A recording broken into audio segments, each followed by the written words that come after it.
Alhamisi njema pale popote ulipo, hujambo na karibu. Ni wakati wa mbiu ya KTN, na kabla sijakupakulia tuliokuandalia jioni hii ya leo, kwanza tupate vidokezo.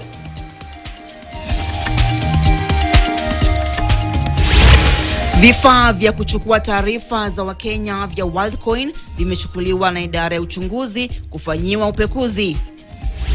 To the government, you must take immediate decisive action to end torture. Kesi za dhulma na mauaji chini ya mikono ya polisi vilitajwa kuongezeka kwa 48% mwaka jana.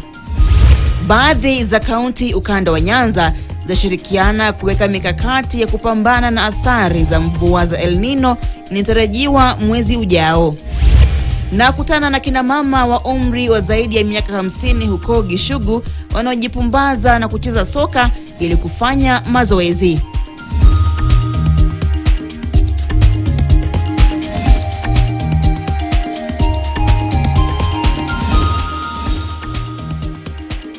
Karibu tena. Vifaa vya elektroniki vya kampuni ya Worldcoin ambavyo vilitumika kuchukua data ya Wakenya vimechukuliwa na idara ya uchunguzi ili kufanyia upekuzi kubaini ni Wakenya wangapi data zao zilichukuliwa. Waziri wa usalama wa ndani wa taifa Waziri Kindiki amefika mbele ya kamati ya usalama bungeni ambayo inapiga msasa shughuli za Worldcoin humu nchini. Kindiki alisema kufikia sasa vifaa 48 vya Worldcoin vimechukuliwa na idara ya uchunguzi, huku watu 24 wakiandikisha taarifa kwenye kituo cha polisi. We have recorded approximately 26 statements from witnesses and persons of interest.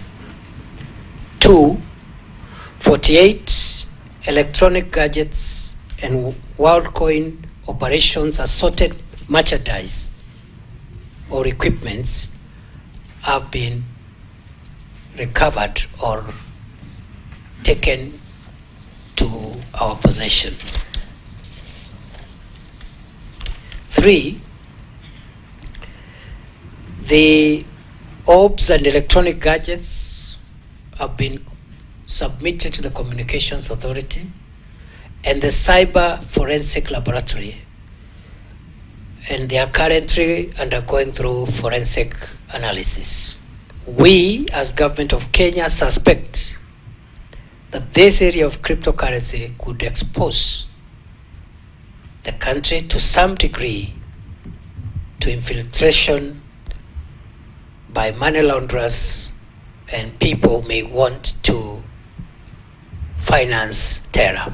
This is why, Honorable Chair, first, cryptocurrency is not a legal tender, and therefore it falls out, or rather it falls outside the regulatory framework and ambit of the Central Bank of Kenya.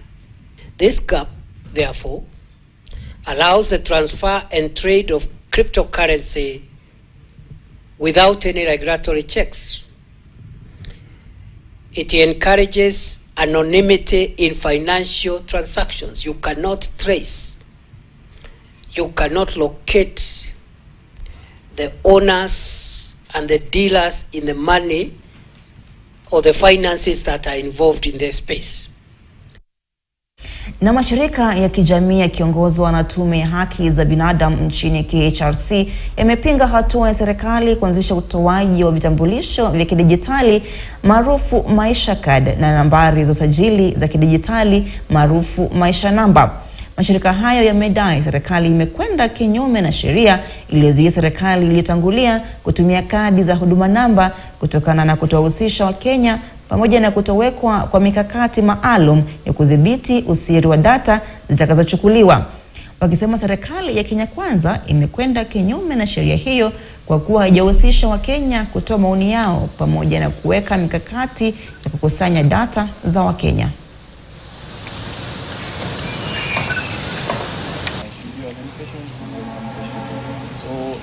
For the people who are going to read, please just make sure immunization. And when you're reading, please look at the cameras. Rais Ruto, unakwenda ku roll out Maisha number roll out, ambayo ni kitu kizuri sana. Sisi hatuko hapa kuja kupinga unachokifanya, lakini tunakuambia rais, heshimu sheria. Uko na katiba iliyokuweka ofisini. Kwanza lazima tuwe na sheria ambayo ina guide utekelezaji wa hiyo maisha namba rollout ama UPI. Bila hiyo sheria, rais, tafadhali, hiyo ni wakati mrefu. We are in 21st century. Kama nilivyosema hapa, huduma namba ni twin sisters na hii UPI. Hiki ni kitu kimoja. Ngozi ndio tofauti. Tuko na case saa hizi still live on Court of Appeal. Serikali kwa nini haitaheshimu? Na tutaangalia loopholes ziko wapi, mawakili wetu watazisil zile loophole, tutarudisha tena mahakamani. Maana is just a matter of changing from huduma to UPI. Tutarudisha pale pale mahakamani, alafu tuone kitakachotokea. Na kando na hayo, kesi za dhulma dhidi ya wafungwa kwenye mikono ya polisi imeongezeka kwa 48% mwaka jana. Hii ni kwa mujibu wa shirika la IMLU ambalo linasema wengi wanaodhulumiwa kwenye mikono ya polisi ni wanaume. Shirika hilo sasa linataka mabadiliko yafanywe kwenye idara ya polisi. People they swore to protect, the poor urban youth, have been the major victims of state violence in the last 12 months, and the numbers have doubled as compared to the previous 12 months before they took over in September. Accountability is dimming. Why? Because of the pronouncements by the top government leaders, including the president, commending the police for a job well done. Yet we are saying 128 people have died in the hands of this government, mainly by the officers of the National Police Service. IPOA's financial structuring and resources have not been prioritized during the Kenya Kwanza administration, undermining its effectiveness in accountability and justice for victims. The promised ombudsman to monitor human rights violation has not been appointed, and cases of abuse have escalated, particularly during public order management. In the last 4 months alone, 58 human rights defenders have been arrested for participating in protests. Apart from Madare, there was a lot of killings and torture in Nyalenda slums in Kisumu. And then what happened in Eldoret during the protests about the scholarships. It shows that the government is very selective on which protests to allow. Na naibu wa rais Rigathi Gachagua ameliomba serikali ya Colombia kushirikiana na Kenya ili kuimarisha biashara ya kahawa nchini Kenya. Akizungumza alipohudhuria mkutano na shirikisho la wakulima wa kahawa wa Colombia, naibu rais amesema kuwa Kenya ipo katika mikakati ya kurudisha umahiri wake katika biashara ya kahawa kupitia mageuzi kwenye sekta hiyo. Colombia ni nchi mojawapo ambazo zimefanikiwa pakubwa katika biashara ya kahawa, na Kenya inatafuta kushirikiana na taifa hilo kwa lengo la kuingia katika soko la dunia na sio tu kunufaisha nchi bali pia wakulima.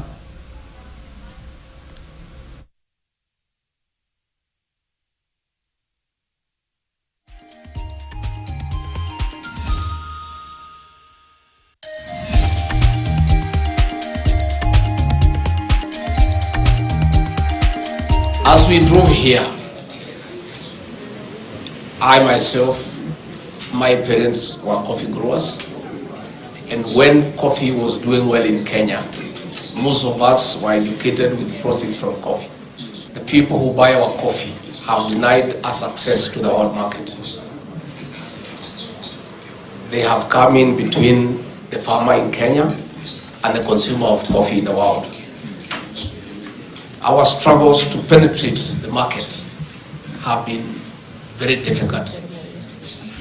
They have captured the industry, and we must give them our coffee, which they take at a throwaway price and sell it at very high prices in the world market. We are here to seek your friendship, to seek your companionship, to seek your collaboration, to seek an exchange program of how the two countries that produce the best coffee in the world can work together. Na serikali ya kaunti ya Nairobi imeanza mikakati ya kujiandaa kwa mvua ya El Nino baada ya wafanyakazi 3,500 kuanza rasmi shughuli ya kusafisha mtaro na kuboresha barabara kama mojawapo ya mtayarisho kukabiliana na mvua kubwa ya El Nino inatarajiwa wakati wote sasa katika maeneo mbalimbali nchini ikiwemo jijini Nairobi. Wafanyakazi hao wanaungana na kundi lingine la Green Nairobi kuhakikisha kwamba mitaro na mabomba ya kupitisha maji taka inasafishwa ili kuzuia mafuriko yanayotokana na mvua ya El Nino.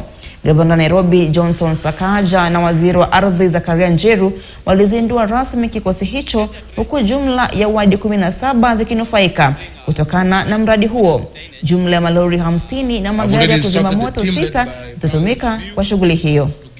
A fully fledged call center that Nairobians can call anytime there's any challenge. I want to ask you, thank you, Bram, to cooperate with the county teams, people of Nairobi. They are working for the good of the people of Nairobi. Do not make their work more difficult than it already is. And if you identify any problem, any drainage issue we have missed, let us know. The second main step is a full and thorough review of our planning and enforcement. The days when foundations for new buildings were laid in riverbeds are over. We will not allow it. We are going to identify those which present a clear flooding threat, and we will do what needs to be done to protect Nairobians objectively, without fear, without favor, and without victimization. Kaunti za Siaya na Busia zimeweka mikakati ya pamoja kupambana na athari za mvua za El Nino zinatarajiwa kuanza mwezi ujao wa Oktoba. Uongozi wa kaunti hizo ukiongozwa na magavana James Orengo wa Siaya na mwenzake wa Busia Daktari Paul Otoma ulikutana mjini Siaya kuangazia miundombinu na upungufu wote unaoweza kuwaweka hatarini wananchi endapo mvua za El Nino zitaanza. Miongoni mwa hatua zitakazotelekezwa ni kaunti hizo zinakusudia kulinda makazi, kilimo endelevu na usimamizi wa taka. Ushirikiano wao unakuja wakati mradi wa unyunyiziaji mashamba wa upande wa Mto Nzoia ukitatizika kufuatia kutokubaliana kuhusu mbinu ya kuwafidia wenyeji wanaopaswa kuhama. Umeona ile imefanyika katika nchi zingine, kama tumeona katika vyombo vya habari ile shida ambayo imekuwa kule Libya, na hata ile shida ambayo vile umesema ile tulikuwa nayo hapa, hatuwezi kutaka irudie.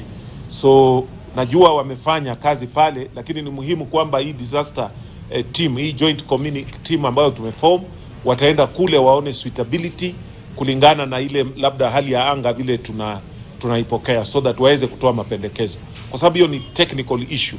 Nakumbuka wakati ule tulifanya tu damu ya kuzuia kidogo, lakini county government ya Siaya wameendelea wakaweka dike, na hiyo sisi tunawashukuru, but we want to make sure that it does not happen again. So hiyo joint communique, that will be part of the thing that they need to work on immediately. Hiyo ni immediately. They need to sit down, the two counties, waone kwamba on El Nino, kwa sababu ni kitu tuna anticipate, what measures tunaweka pamoja. Na sio tu dike peke yake, even pahali pa kupeleka watu, madawa, magonjwa gani ambayo tunatarajia, kolera huwa juu, malaria huwa juu, magonjwa ya ng'ombe huwa juu. So hizo zote nafikia tumezungumzia kule ndani. Tukasema that joint team lazima ikuje na holistic approach kuokoa maisha na pia kuweka mitigation measures ambazo zitakuwa. Na gavana wa kaunti ya Narok Patrick Ole Ntutu ameanzisha mradi wa ukarabati kilomita 1245 barabara za kaunti yake wakati msimu huu wa mvua. Akizungumza sehemu ya Olonini huko Narok, gavana Ntutu alisema ukarabati huo utasaidia kuimarisha uchukuzi na usafirishaji wa bidhaa sokoni wakati wa mvua. Kaunti hiyo pia imetumia shilingi bilioni 1.4 kununua matingatinga ya ujenzi wa barabara itakayotumiwa kukarabati barabara zake. Tayari mradi wa ukarabati na ujenzi wa madaraja pamoja na mitaro ya maji imeanza.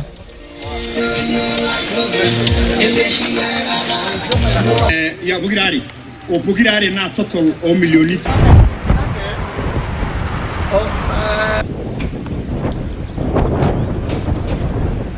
Imetusaidia sana kama jamii, imeweza kutoa wale watu ambao ni wagonjwa kwenye maeneo mbalimbali kulete mpaka hapa Lami waweze kuenda masokoni, watoto wa shule, wamama wajawazito kupelekwa Lami, kupelekwa hospitali, na imekuwa ni jambo nzuri sana kama jamii tunafurahia. So tunasema kwamba gavana akiendelea hivi anafanya kazi mzuri. So kwa hii barabara ile kitu tulikuwa tumeona kidogo ambayo wanafaa kurekebisha ni maneno ya drainage, kwa sababu kuna sehemu ambayo contractor aliweka mara kidogo, na tukiona hii wakati wa lino ikinyesha itafagia mara mingi. Kwa kazi ya ukulima imekuwa rahisi kwetu sisi kutoa chakula zetu kwa mashamba na kupitisha kupeleka kwa masoko. So barabara imetusaidia. We decided as a county government to build this bridge so that it will enable the young kids who are coming from this side to go to school at Osanangururi Primary School, where we have also built 3 classes which are complete. We have a number of projects that we have done here at Ngareta, and a number of them have already been finished. Utafiti wa hivi majuzi wa shirika huru la USAID Tujenge Jamii na wadau wengine katika sekta ya afya kuhusu kuenea kwa mimba za mapema na maambukizi ya virusi vya ukimwi uliofanyika katika kaunti ya Laikipia umebaini kuwa visa hivyo vimeongezeka maradufu katika miezi michache iliyopita. Kufuatia hayo, viongozi kutoka eneo hilo wakiongozwa na gavana Joshua Irungu na mwakilishi wa kike Jen Kagiri wameelezea wasiwasi wao wakilani visa hivyo na kuwataka wakazi wa eneo hilo kuchukua hatua katika vita dhidi ya mimba za utotoni na maambukizi ya ukimwi. Akihutubia mkutano maalum wa washikadau wa afya katika mji wa Nyahururu, gavana Irungu alielezea kushangaza kwake kutokana na matokeo kwamba visa vya mimba za utotoni vimeongezeka na kuwapa kujitolea kwake kuhakikisha visa hivyo vimekomeshwa. Our neighbor hapa, huyu ni Mary, there are 20 or 24. Then we have another neighbor, Nakuru, 17.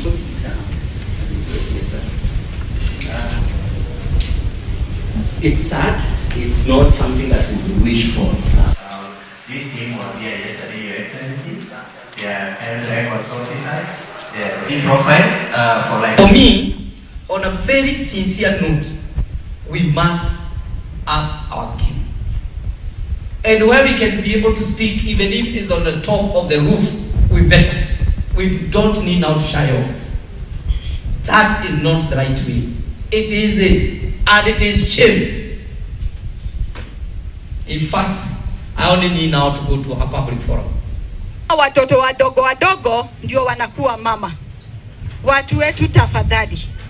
Ili tusaidike, Dr. Kibicho ametuambia ni lazima watoto wetu wasome na tuhakikishe wamesoma mpaka kule juu. The increasing rates of HIV transmission, the increasing numbers, when we look at gender-based violence, as we look at even the teenage pregnancy, then the question here comes, are we accounting for each of these cases?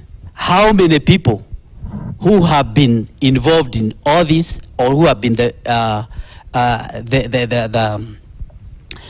who have made it happen and are walking scot-free despite the fact that we know them very well?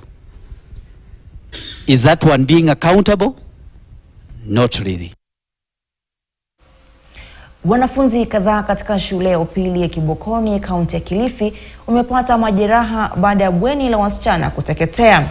Baadhi ya wanafunzi wamehadithia kuwa moto huo ulianza kwenye bweni hilo la wanafunzi wa kike na ilichukua muda wa masaa mawili kwa wakazi, walimu pamoja na wazima moto kukabili moto huo. Wanafunzi walikuwa katika hali ya taharuki wakijaribu kuokoa mali zao kwenye bweni hilo, huku chanzo cha moto huo ukiwa bado haujajulikana.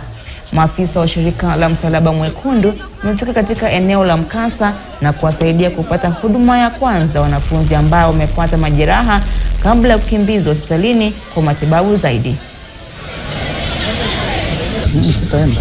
Hii kamera iko sawa. Hakuna dalili kuondoka.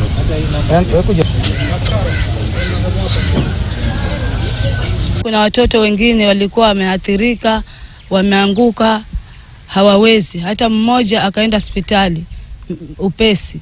Mmoja akaenda darasani, manake alikuwa amepata nafuu. Haya, halafu ndivyo wakaondoka wakarudi.